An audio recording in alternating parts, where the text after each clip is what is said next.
السلام عليكم ورحمة الله وبركاته. مرحب بكم يا حبايبي في قناة المتواضعة يوميات ست اخوات.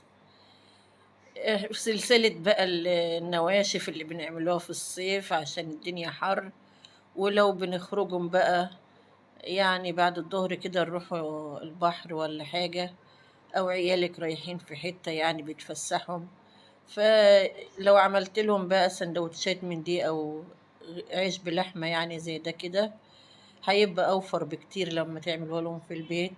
شوفوا سندوتش زي ده ممكن يجيبوه بكام من بره دلوقتي في الأسعار اللي احنا فيها دلوقتي. وطبعا انت بتبقي عاملاه حاجة مضمونة في البيت أنضف، وخصوصا اللحمة تبقي ضمناها شارياها منين. هنحط طبعا هو ده نص كيلو دقيق، حطيت عليه شوية ملح، قول قيمة معلقة صغيرة شاي. الملح زي ما قلت لكم قبل كده ما بيزعلش العجين العادي دوت، بل بالعكس بيخليه جميل. هنحط مية طبعا، كل ما نعوز مية هنحط كده شوية بشوية كالعادة. مفيش حاجة اسمها اننا نحط المية مرة واحدة لان الدقيق بيختلف. انا طبعا عاملة الخميرة، مربياها يعني، حاطة معلقة خميرة فورية على معلقة سكر على شوية مية صغيرين، وسبتها قد 10 دقايق ولا أكتر عشان تخمر، تتفاعل كده وتخمر عشان تسهل عملية التخمير في العجين. هنعجن بقى شوية وبحط الدقيق شوية بشوية، وبعدين هحط الخميرة زي ما انتم شايفين هي خمرت. هنحطها عشان آم، فيها مية طبعا، لو حطيتها في الآخر ممكن المية دي تبقى زيادة عليا واضطر احط دقيق وكده. فاحنا نحطها واحنا لسه كده بنعجن، ربما ما نحتاجش مية تاني. لا احتاجنا شوية اهو.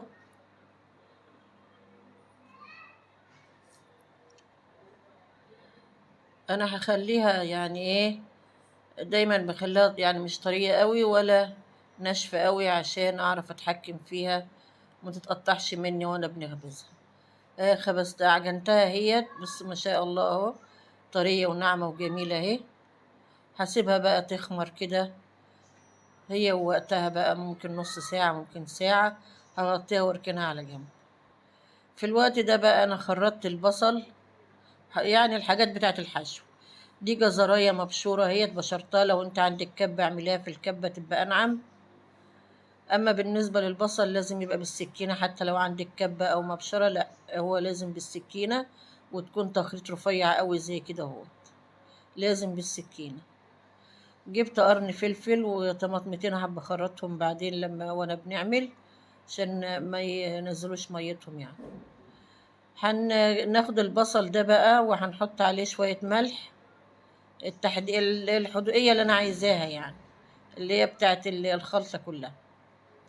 هندعكها بقى البصلة دي كده هوت، هي بصلة كبيرة، هندعكها جامد بكلوتي كده هوت لحد ما نحاول نخليها تدبل كده وتنزل مية يعني، مش قوي يعني، أنا مش هعصرها تحت إيدي، بس هحاول أمسكها كده إيه، أعملها تحت إيدي شوية.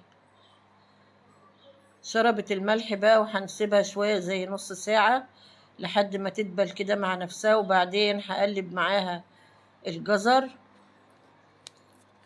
وهحط شوية الفلفل بتوعي، فلفل أسمر، وهركن الخليط دهوت لحد ما العجين يخمر، يكون دبل كده شوية ويشرب من الملح بتاعه. طبعا الحركة ديت عشان ما تبقاش البصلة نية كده وصحيحة في قلب السندوتش بتاع اللحم. بعد شوية بقى، بعد ما ركنتها حبة كده ودبلت جامد اهيت، هنجيب اللحمة وننزل عليها الخليط.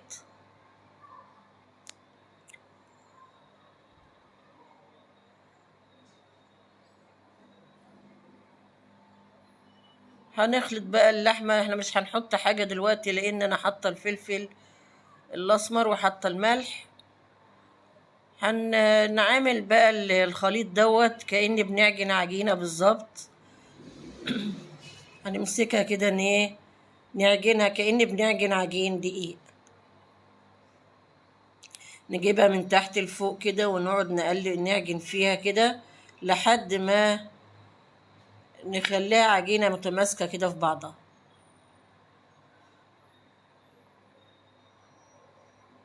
انا وانا بتسوق لقيت خلطة كده بتتباع، عبوة يعني، بتاعت حواوشي، فجبت منها ولسه اول مرة نجربها.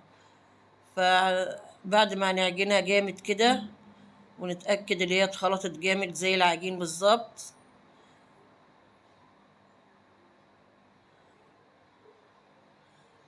هنحط معلقة من البهارات اللي قلت لكم عليها ديت.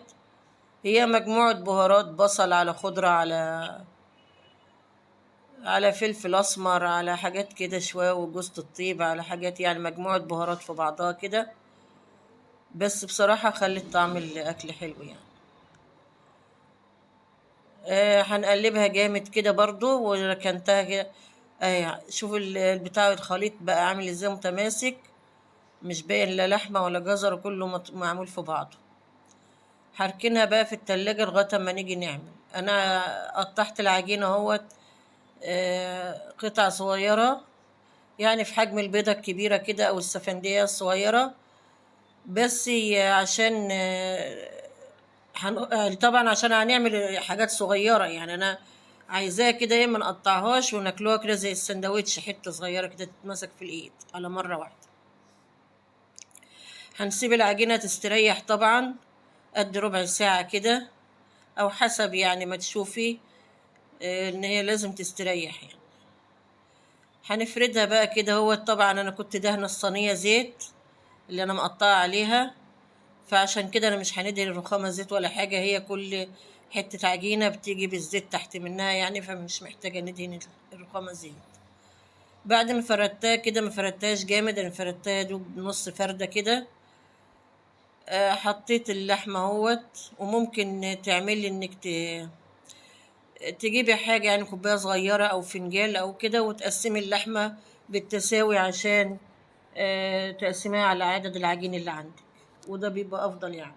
لو انت مش هتقدري تمسكي ايدك يعني انك تقسميها كويس. هنقفلها بقى بالشكل ده بعد ما حطيت فلفل وطماطم. هنقفلها كده زي ما بنقفله القطايف بالظبط، ونلموها كده على بعضها كده. اللهم صل على سيدنا محمد.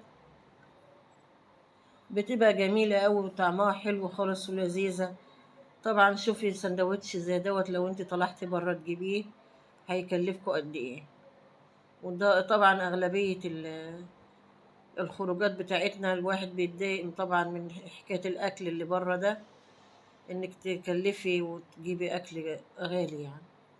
لكن لو انت عملتي أكل زي دهوت في البيت، هتخرجوا وهتاكلوا وهتتبسطوا ومش هتتكلفي أوي. حطيت على الوش سمسم كده وبططتها، وهنحطهم كده في الصينية كده جنب بعض. وانا طبعا في الوقت ده انا مولعة الفرن وحاطة الصاجة في نص الفرن، مانيش حطاها تحت يعني، اللي انا هنحط عليها الصاج اللي انا هنرص عليه.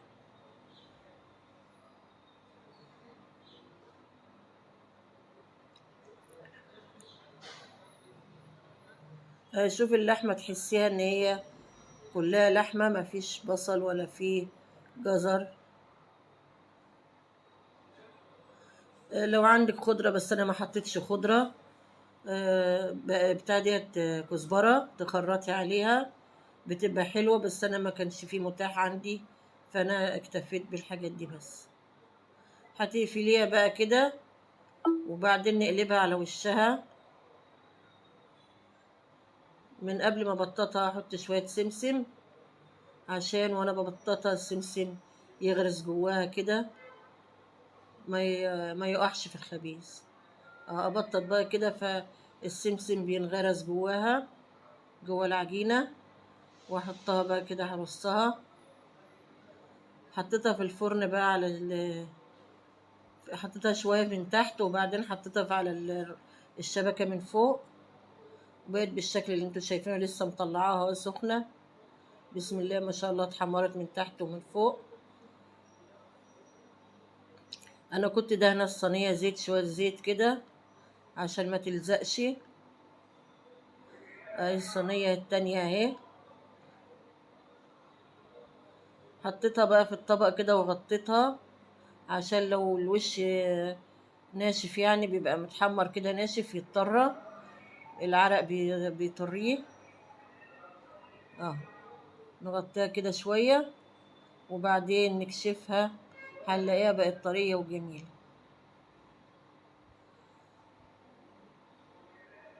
انا عملت كل دولت، عملتهم بربع كيلو لحمة بس، 12 رغيف ما شاء الله، يأكلوكم ويشبعوكم.